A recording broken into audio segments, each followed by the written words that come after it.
인생의 매뉴얼 성경이라는 주제로 라이즈 업, 다 함께 다시 일어납시다, 그런 시리즈 설교를 우리가 함께 나누고 있습니다.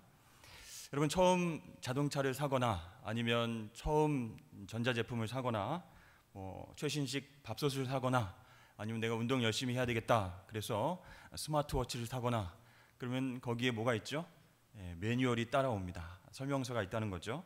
그것을 잘 읽어보고 어떻게 작동하는지를 익혀야 시작하는데도 무리가 없고 빨리 적응을 할 수 있는 것이죠. 근데 그 매뉴얼을 쳐다보지 않고 뭐 대충 이렇게 하면 되겠지 하고 그런 기계들을 만지다 보면요, 실수를 많이 하게 됩니다. 물론 이제 실수를 많이 하면서 배우는 것이기도 하지만 바쁜 시대에 빨리 적응하고 또 활용을 잘 하려면 이 매뉴얼을, 설명서를 잘 봐야 된다는 것이죠. 우리 둘째 아이가 이제 레고를 조립할 때의 일입니다. 이제 할아버지 할머니 찬스로 비싼 레고를 이제 얻었어요. 그래서 자기가 조금 조립해 봤다고 이번에는 매뉴얼을 안 보고 시작하는 거예요. 그래서 제가 조금 불안해서 설명서 안 보고 그냥 해도 되겠어? 그렇게 얘기했더니 자기도 어린데 저한테 이렇게 얘기하는 겁니다. 설명서는 애들이나 보는 거야. 그래서 자신만만하게 이 정도는 내가 안 보고 할 수 있어 하고 이제 피스를 맞추기 시작하는 거예요. 제가 보기엔 얘도 애인데 설명서는 애들이나 보는 거다, 이렇게 왠지 자신만만하게 시작을 했어요. 뼈대가 점점 완성되고 그다음 그 위에 살을 덧붙이고 있는데 뭔가 안 맞는 거예요. 피스가 하나가 계속 안 맞으니까 그 다음 단계로 못 넘어가겠는 거예요. 그래서 시간이 많이 지났는데도 계속 거기에 머물고 있어요. 그래서 아니 어떻게 된 일이냐 이렇게 물어봤더니 어디 중간쯤에서 잘못 끼웠다는 거야. 그래서 다시 해체를 해서 처음부터 이제 설명서를 보고 해야 되겠다, 그렇게 얘기를 하는 것을 보았습니다.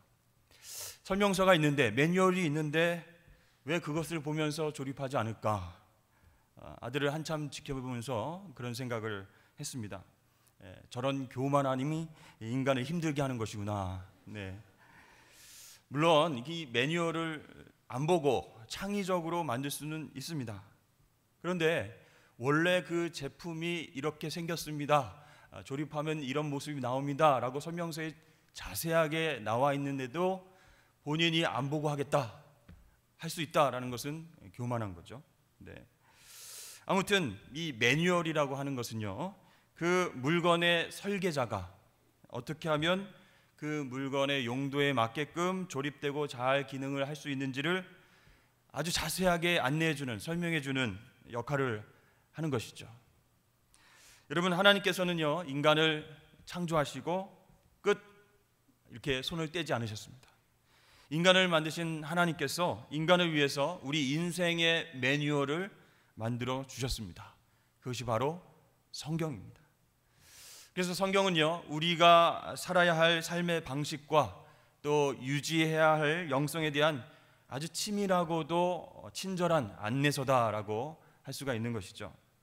그래서 우리가 하나님의 말씀, 성경을 잘 읽고 묵상하면 인생의 길에서 만나는 온갖 어려움과 위험에서 벗어날 수 있는 거예요. 그 안내서에 자세히 기록되어 있기 때문입니다. 그래서 우리가 하나님의 말씀대로 순종해서 살면 우리의 인생은 사고나지 않고 목적지까지 안전하게 갈 수 있다는 것이죠. 사고가 물론 날 수 있어요. 넘어질 수 있습니다. 그렇지만 빨리 회복하고 다시금 힘을 내서 출발할 수 있다는 거죠. 그래서 끝까지 목표점까지 주님과 동행하면서 나아갈 수 있다는 것입니다. 자, 우리 그리스도인들이 이렇게 성경에 대한 중요성 잘 알고 있습니다. 그리고 교회마다 성경 공부가 굉장히 활발하게 진행되고 있죠. 말씀에 대한 그런 열정들이 가득 차서 굉장히 성경 공부도 많이 하고 또 제자 훈련도 많이 하고 있는 실정입니다. 그런데 우리가 바쁘다는 핑계로 평소에 매일매일 말씀을 읽고 묵상하고 그렇게 하지 못하는 것을 발견하는 그런 모습을 보게 되는 것이죠. 올해는 꼭 큐티를 하면서 하나님의 말씀 묵상한 대로 순종하며 살아야겠다, 이렇게 결심을 했지만 벌써 2월 중순이 다 돼갑니다. 아직 시작 못하신 분도 있다는 얘기죠. 자, 어쩌면 이 인생의 매뉴얼이라고 하는 이 성경 말씀, 하나님의 말씀이 전부가 아니라 이 책 말고 다른 책이 우리의 인생을 선한 길로 인도해 줄 수 있다라고 생각해서였을지도 모르겠습니다. 어쨌든 이러한 상황 가운데서 한국교회에서 제일 많은 부류의 성도는 후탁교인이다, 후탁교인이 늘고 있다, 이런 소문이 들고 있습니다. 여러분, 후탁교인 들어보셨습니까? 우리 청년들 들어보셨어요? 후탁교인이라고 들어봤어요? 네. 후탁교인이라는 것은요, 주일 아침만 되면은 성경책이 어디 있을까 막 계속 두리번 숨어있는 성경을 찾아서 후 하고 그 위에 쌓인 먼지를 입김으로 부른 다음에 탁탁 하고 털어서 옆구리에 끼고 오는 사람, 그 사람을 후탁교인이다 이렇게 이야기를 한다고 합니다. 네. 근데 요즘은 여러분 후탁교인도 찾아보기 힘들다고 하죠. 이 성경책이 좀 작은 것, 글씨가 작은 것은 가벼운데 좀 볼만한 것은 무겁습니다. 무겁고 힘들고 뭐 부담스럽고, 그래서 요즘은 성경책 잘 안 가지고 다니시고 스마트폰을 딱 꺼내서 거기에 성경 앱을 터치만 하면 말씀이 쫙 나오죠. 네, 그래서 이 후탁교인도 줄어들고 있는 실정입니다. 그리고 교회 예배당에 가면 큰 스크린으로 자막으로 친절하게 말씀이 딱 뜨기 때문에 굳이 성경을 가지고 와서 찾아보고 어디 있더라 이렇게 하지 않아도, 옆 사람은 빨리 찾는데 나는 늦게 찾아서 막 눈치 보고 이럴 걱정이 없다는 거죠. 스크린에 탁탁 뜨니까 그것만 잘 보면 된다는 거예요. 여러분, 이렇게 빠르게 변하는 세상 속에서 이 성경, 하나님의 말씀은 과연 우리 교인들에게 어떤 의미가 있을까? 과연 우리는 어떤 이 말씀에 대한 가치를 중요하게 인식하고 생활하고 있을까? 여러분, 2014년에 미국의 한 공립학교가 무신론자 한 단체의 압력에 의해서 기도하는 것과 성경 읽는 것, 그것을 금지했습니다. 미국 전역에 지부를 두고 활동하고 있는 무신론자 단체, 그 단체가 학교 측에 요구를 하는 거예요. 기도나 성경 문구를 사용하는 것은 이 공립학교가 특정 종교 활동을 지지해서는 안 된다는 그 헌법 내용에 어긋난다, 이렇게 이의를 제기하면서 학교에서 성경을 읽는 것 중단해달라, 이것을 중단하지 않으면 고소하겠다, 이런 압박을 가하게 되었고, 결국 그 학교에서는 그것을 받아들여서 기도와 성경 읽기를 학교에서 하지 못하도록 법으로 금지했습니다.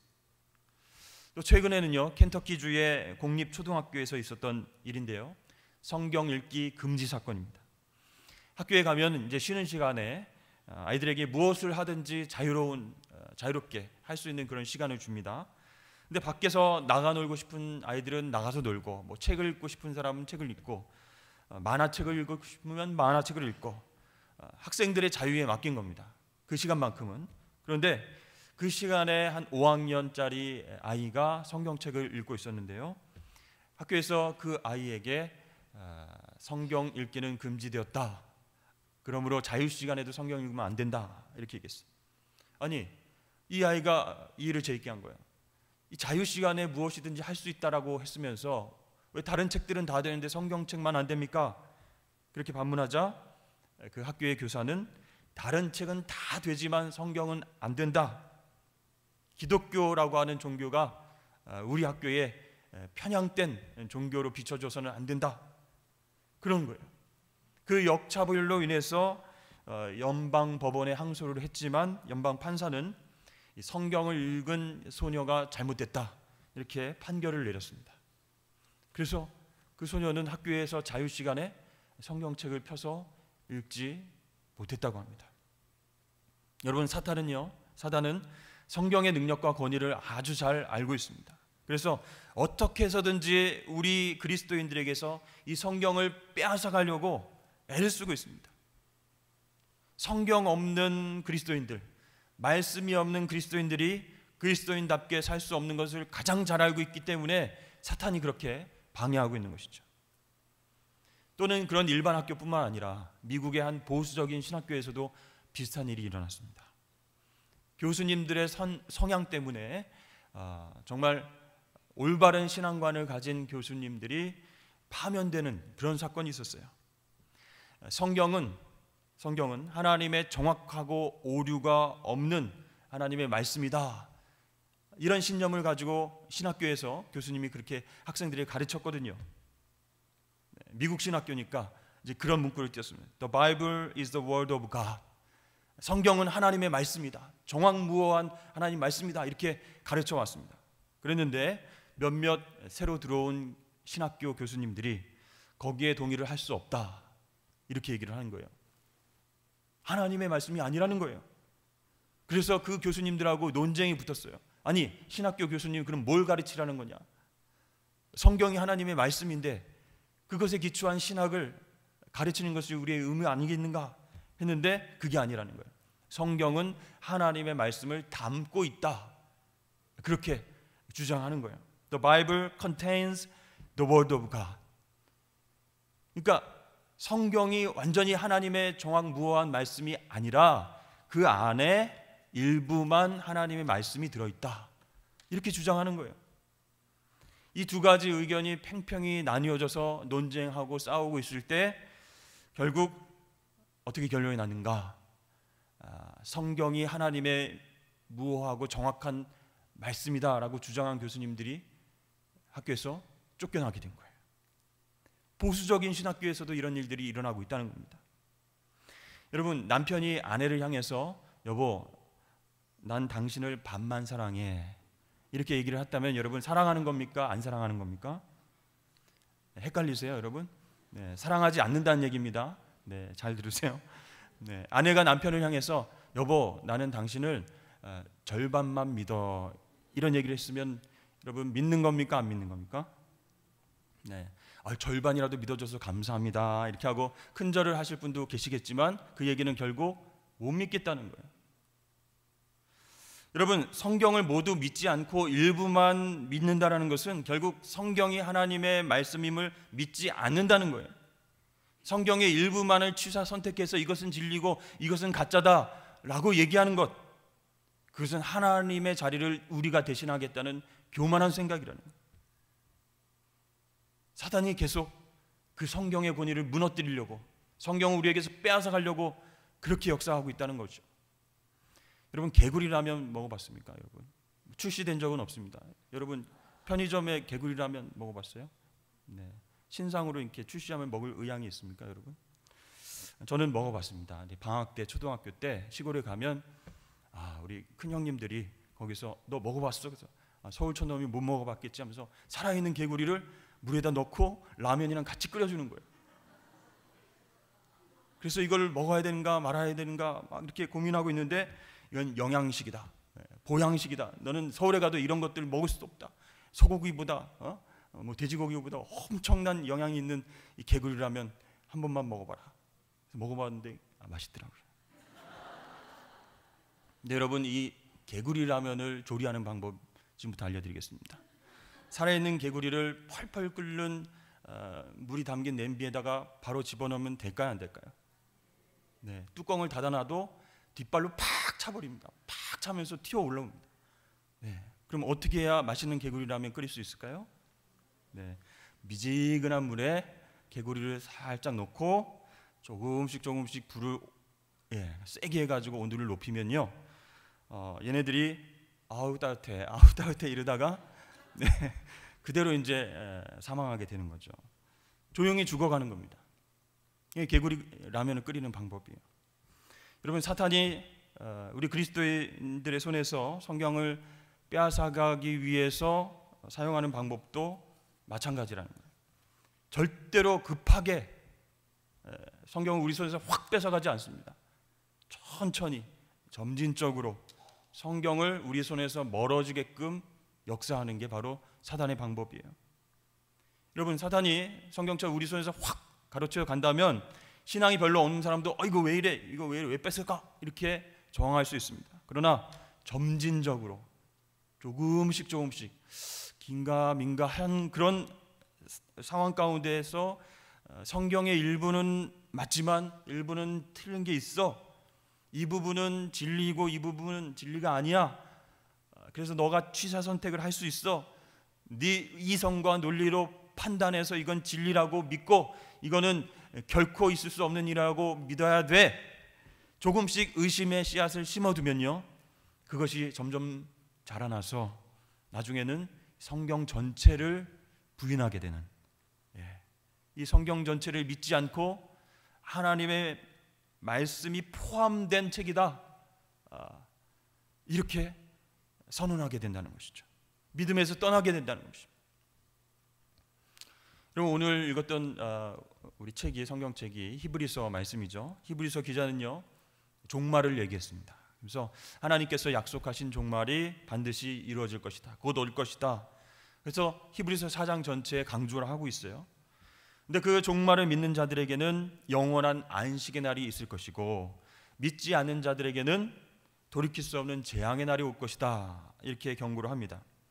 그런데 이렇게 확실한 하나님의 약속이 있음에도 불구하고 이 약속을 진실로 받아들이지 않는 경향이 사람들 사이에서 나타나는 거예요. 왜 말세의 심판과 종말을 믿지 않는지 이 히브리서 기자가 곰곰이 생각했어요. 그 다음에 그 이유를 찾아냈습니다. 그들은 종말과 심판이 올 것이라고 하는 그 하나님 말씀 자체를 믿지 않았던 것이에요.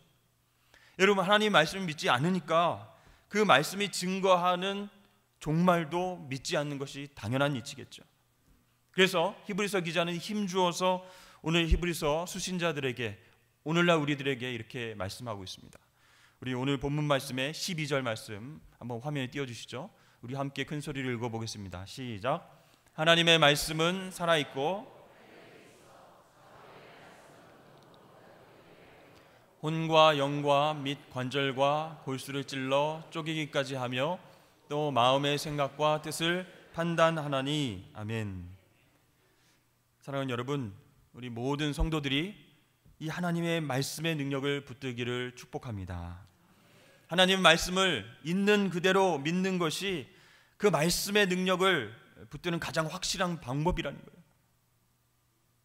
오늘 12절 말씀에 보니까 하나님 말씀은 살아있다, 그렇게 증거하고 있죠. 여러분, 하나님의 말씀은 죽어있지 않고 살아있다라고 증거합니다. 부산말로 살아있네. 하나님께서는요, 나는 죽은 자의 하나님이 아니라 산 자의 하나님이다, 이렇게 말씀을 하고 있어요. 그리고 아브라함과 이삭과 야곱의 하나님이었다라고 얘기하시는 것이 아니고 아브라함과 이삭과 야곱의 하나님이다, 이렇게 현재형으로 말씀하고 계세요. 죽은 지 오래된 그런 사람들의 하나님이면 과거의 하나님으로 표현해야 맞는데 왜 하나님은 늘 현재형으로 말씀을 하시는가? 그것은요, 우리 하나님의 시간과 인간의 시간이 틀리기 때문에 그런 거예요. 우리는요, 수평적인 시간, 크로노스 안에서 살고 있기 때문에 과거, 현재, 미래가 분명하게 존재하는 것처럼 보이죠. 그러나 하나님 시간은 틀려요. 하나님은 과거나 현재나 미래나 수직적 시간을 살고 계신 분이에요. 카이로스의 하나님이신. 그래서 과거도 현재이고 하나님에게는 현재도 현재이고 하나님에게는 미래도 현재라는 것이에요. 그렇기 때문에 우리에겐 이 아브라함이 정말 옛날의 과거의 믿음의 조상인데 하나님께서는 여전히 현재형의 인물이라는 것입니다. 따라서 하나님의 말씀이 이 2000년 전에 기록되었다 할지라도 하나님의 시간에서 보면은 오늘 쓰여진 것처럼 살아 역사한다라는 거예요. 그래서 하나님 말씀은 과거형이 없습니다. 언제나 현재형인 줄로 믿습니다. 홍해를 가르시고 출애굽을 통해서 자신의 백성들을 인도하신 하나님, 여리고성을 무너뜨리신 하나님, 죽은 자를 살려내신 하나님, 문둥병자를 고치신 그 하나님, 그 하나님은 역사책에 나오는 그런 하나님이 아니시라, 과거의 하나님이 아니시라 지금 이 시대에도 똑같이 역사하시고 기적을 베푸시는 살아계신 하나님이신 줄로 믿습니다. 네. 오늘날 우리의 현실 속에서 옛날이나 지금이나 변함없이 앞으로도 경험될 수 그런 살아있는 말씀이 바로 하나님의 말씀이라는 겁니다. 두 번째로 하나님의 말씀에는 활력이 있다, 이렇게 얘기를 하죠. 하나님 말씀은 살아있고 활력이 있다 그랬죠. 첫 번째는 살아있는 하나님 말씀, 두 번째는 활력이 있다. 영어 성경에 보니까 활력 있다라는 말을 액티브 이렇게 표현을 해놨더라고요. 하나님 말씀이 적극적이고 활동적이라는 거예요. 운동력을 갖고 있다라는 겁니다. 여러분, 사랑하면 어떻게 사람이 변하죠? 적극적으로 이렇게 변합니다. 그죠? 평소에는 연애 안 하고 있었을 때는 사람이 뭔가 좀 이렇게 나사가 빠진 것 같이 멍하게 이렇게 살아가다가 갑자기 사랑에 빠지면 막 눈에서 불꽃이 튀면서 막 부지런해지면서 그분이 뭘 좋아할까? 내 남친이 내 여친이 뭘 하면 기뻐할까? 막 생각하고 막 바빠지고 적극적으로 변합니다. 이렇게 사랑은 힘이 있는 거예요.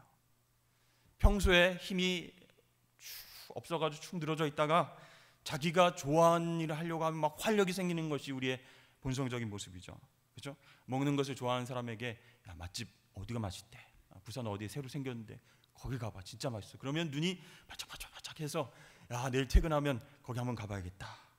또 운동을 좋아하는 사람한테 우리 운동한 지 굉장히 오래됐는데 우리 내일 모레 뭐 어디에서 뭐 만나서 운동할까? 그러면 그때부터 막 가슴이 뛰는 거야. 막 운동화를 다시 쳐다보고 뭐 어떻게 하면 뭐 운동복을 입고 나는 포지션은 어디야?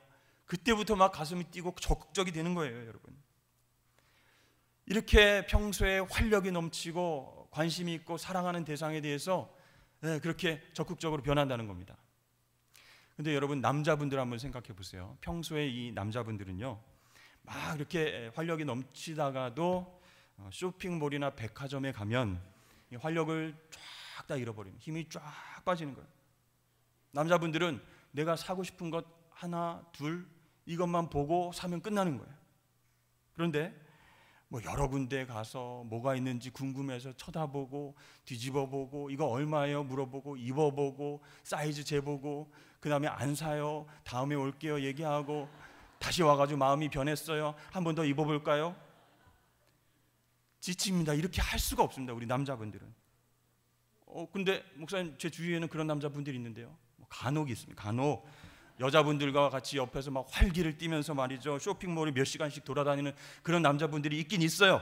근데 그분은 정상이 아닙니다, 여러분. 연애 초기이거나 아니면 사랑에 푹 빠지는 그런 어리석은 그런 남자일 뿐이에요, 여러분. 남자라면 분명히 피곤해야 합니다, 여러분.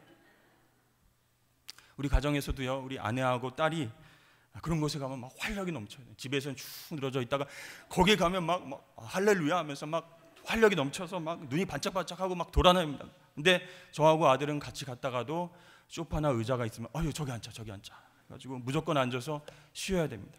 그리고 제가 이렇게 물어봅니다. 아들아, 여자분들은 다 어디로 갔니? 조금 전에 여기 있었던 것 같은데.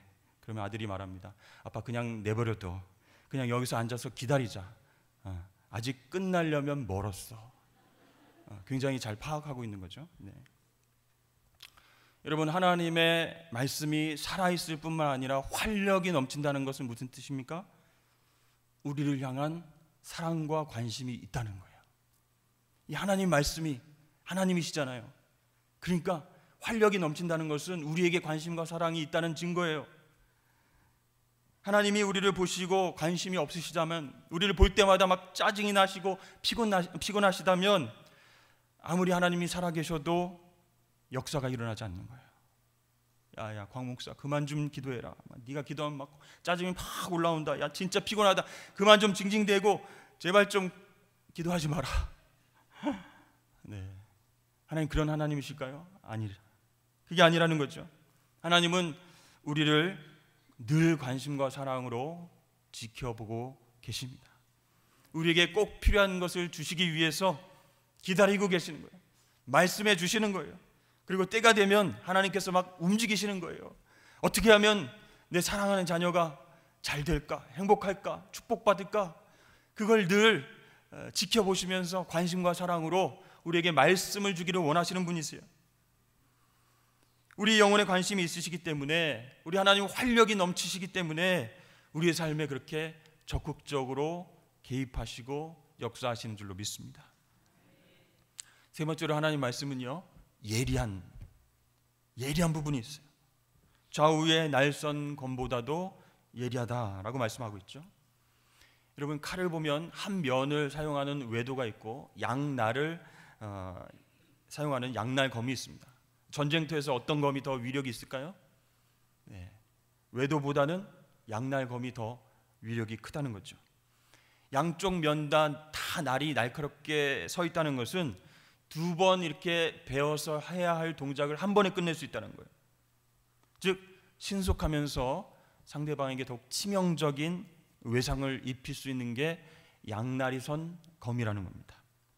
그래서 이 양날검은요, 어느 쪽에서 공격을 해와도 빠르게 방어하고 동시에 공격이 가능한, 양쪽 날이 있으니까, 아니면 한쪽 면만 날이 서 있으면 그쪽으로 공격을 해야 되니까 막고 또 공격하는 쪽으로 틀어서 해야 되니까 얼마나 시간적으로 그렇게 좀 낭비가 되겠습니까? 신속하게 사단의 공격을 방어하고 재빠르게 다시 공격할 수 있는 게 하나님 말씀이라는 거예요. 양날검과 같이 예리하게 방어하고 공격할 수 있는 그런 무기가 바로 하나님 말씀이라는 거예요. 우리가 매일매일 말씀을 묵상하고 암송하고 말씀 가운데 서 있으면 사단의 공격은 쉽게 무너지게 될 줄로 믿습니다. 여러분, 조지 밀러라고 하는 분 아시죠? 네, 조지 밀러 어떤 분입니까? 그 앞에 수식어가 있는데 5만 번 기도 응답을 받은 조지 밀러. 이분은요, 고아원 사역을 하면서 매일매일 아이들에게 먹을 것을 공급해야 되는데 매번 그 음식이 없어가지고 계속 고통받는 거예요. 그런데 하나님께서 기도할 때마다 돕는 손길을 보내주시고 고아들이 정말 굶어 죽지 않도록 매일처럼 기적을 베풀어 주셨어요. 5만 번이나 기도 응답을 받았다. 얼마나 대단합니까? 매번 승리한 비결이 어디 있겠습니까? 이 조지 밀러가 매번 기도 시간에 그냥 기도만 하지 않고 하나님 말씀을 읽으면서 묵상하면서 암송하면서 그렇게 사단의 공격과 유혹을 물리치고 방어하고 공격했기 때문에, 그리고 하나님 앞에 매달렸기 때문에 하나님께서 이 기도의 용사를 통해서 기적을 날마다 베풀어 주셨습니다. 그러니까 조지 밀러는 우리가 기도의 용사로만 알고 있는데 말씀의 용사이기도 했다라는 거예요. 여러분, 얼마나 하나님의 말씀이 예리한지요. 오늘 말씀을 보니까 혼과 영과 관절과 골수를 찔러서 쪼개기까지 한다, 이런 말씀을 했죠. 2가지 영역을 수술하는 기능이 있다는 거예요. 혼과 영, 어떤 영역이에요? 보이지 않는 영적인 영역, 그 부분을 고치고 수술한다는 거예요. 그리고 또 보이는 영역, 어떤 부분이에요? 관절과 골수를 찔러서 쪼갠다. 그러니까 하나님의 말씀은요, 보이지 않는 영적인 부분만 터치하고 고치는 것이 아니라는 거예요. 우리의 육신의 연약한 부분도 하나님의 말씀이 고치는 능력이 있다는 겁니다. 아침에 그래서 큐티를 하는 중에, 성경 말씀을 읽는 중에, 통독을 하는 중에 지병이 사라지고 낫게 되었다는 간증들을 우리가 들을 수가 있습니다. 그렇죠? 신유의 은사를 가진 사람을 찾아가지 않아도 우리가 하나님 말씀을 꾸준하게 읽고 묵상하고 아멘하고 신뢰하면 하나님의 수술칼과 같은 그 말씀이 우리의 육신의 연약함도 깨끗하게 치유하실 줄로 믿습니다. 그래서 하나님의 말씀은요, 영적으로 육적으로 문제가 있으면 다 해결해 주신다는 거예요. 여러분, 우리가 어디가 아파서 병원에 갔습니다. 근데 의사 선생님 보고 이거 심각합니다, 수술해야 됩니다, 그렇게 얘기를 하는 거예요. 다 검사를 하는 후에 수술해야 되겠다 결정하고 이제 수술 일정을 잡은 다음에 수술실로 들어갔습니다. 그래서 침대에 누웠어요. 그래서 의사분이 이제 수술하겠습니다 하고 장갑을 끼고 수술 칼을 들고 왔어요. 메스를 들고 왔습니다. 근데 환자가 누워서 이렇게 보니까 좀 이상한 걸 들고 온 거예요. 수술 칼이 플라스틱 칼처럼 생긴 거죠. 우리가 이제 빵가게에서 빵을 사가지고 빵을 자르려고 보면 싹 뒤집으면 거기에 플라스틱 칼이 나오는 것처럼 그런 플라스틱 칼을 가지고 수술하겠습니다 하는 거예요. 깜짝 놀라서 하고 있는데 수술하겠습니다 하고 그 아픈 부위에 그 플라스틱 칼을 막 대는 거예요. 근데 의사가 이렇게 얘기해, 이상하다, 칼이 안 됐네, 이상하다, 왜 안 들어가지? 계속 살을 긁고 있습니다. 여러분, 플라스틱 칼이 살을 뚫고 수술을 진행할 수 있도록 그렇게 역할을 하겠습니까? 전혀 아니죠. 큰일 나는 거죠. 수술을 망치는 거죠. 오히려 상처와 그 아픈 부위를 더 덧나게 해서 힘들게 하는 것입니다.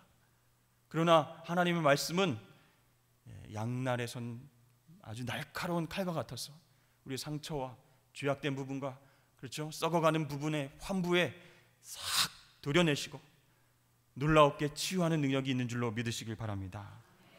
양날이 선 칼과 같아서 혼과 영과 그렇죠? 골수와 관절을 찔러서 쪼갤 수 있을 정도로 날카로운 것이다. 우리의 죄성과 연약함과 상처와 아픈 부분을 예리하게 수술하시고 치료하는 능력이 바로 하나님의 말씀인 줄로 믿으시길 바랍니다.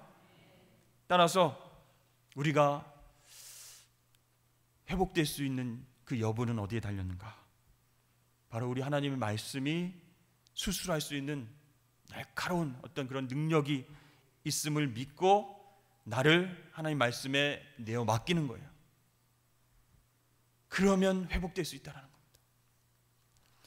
여러분, 하나님의 말씀이 왜 양날의 검일까?